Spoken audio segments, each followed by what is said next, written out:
I'm J.R. Church. Welcome to today's analysis of the news. Well, a little housekeeping first. Today is Monday, and this coming Wednesday, May 6th, I'm going to be having a CAT scan of the liver area where two tumors were radiated 2 months ago to find out if they're still there or if they're shrunk. And it'll be a day or two afterward that I will find out about it. As soon as I find out, I will let you know what the outcome is. And let's pray that the Lord has completely dissolved those tumors and that they will be gone. That's the plan. Well, our Constitution is under bombardment these days. First of all, Phil Crone, on 30th of April 2009, commented, "It's time to pass a simple constitutional amendment. It should state that any American who has been a citizen for at least 20 years shall be eligible to be president or vice president. It should be written in a manner that would not only allow Governor Schwarzenegger to run for the presidency, but also, he's the Terminator, you know." So he'd make a good Terminator president, wouldn't he?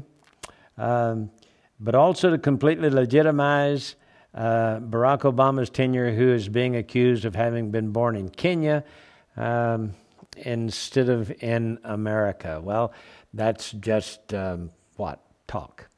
But here's something that is very important. This bill was passed 249 to 173, H.R. 1913.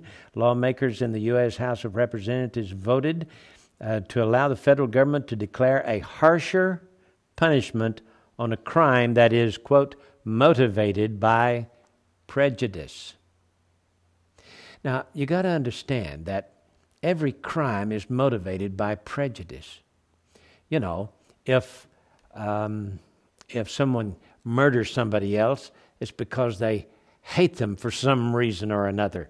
They don't shoot them in love. If a man rapes a woman, for example, and then slits her throat, it's not because he just wanted gratification, but the fact of the matter is he hates women for some reason. And my point is this: the crime should have its punishment. It should not be harsher just because somebody does it with the wrong motivation. You understand what I'm saying? But this is called a thought crimes bill, you know? It's ridiculous.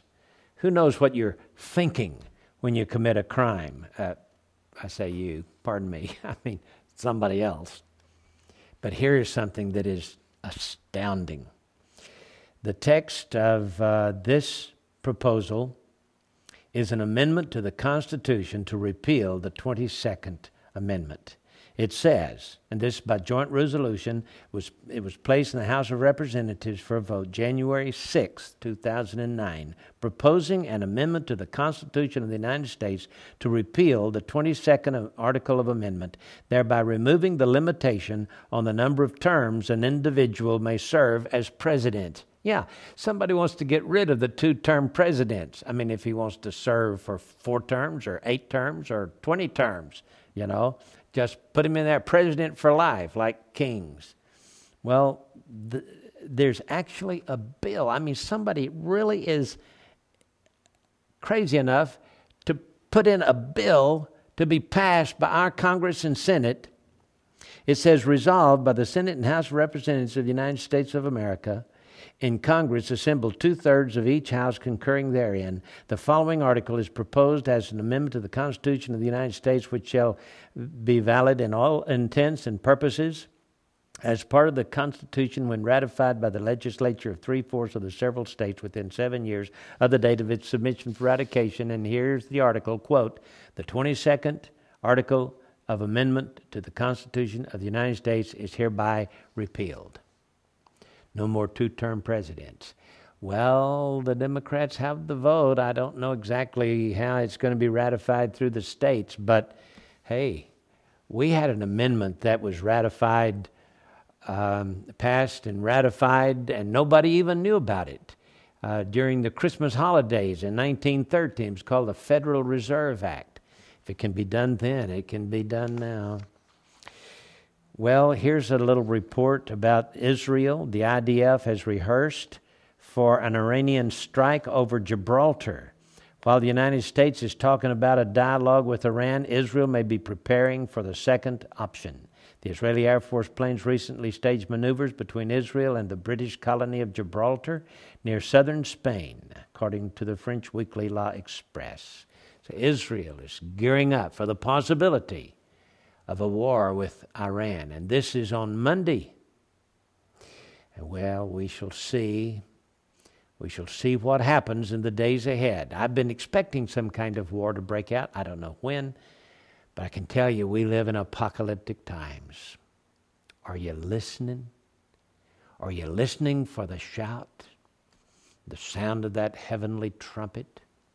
Jesus is coming soon and we'll be gone. I'm J.R. Church. We'll see you again tomorrow with our analysis of the news.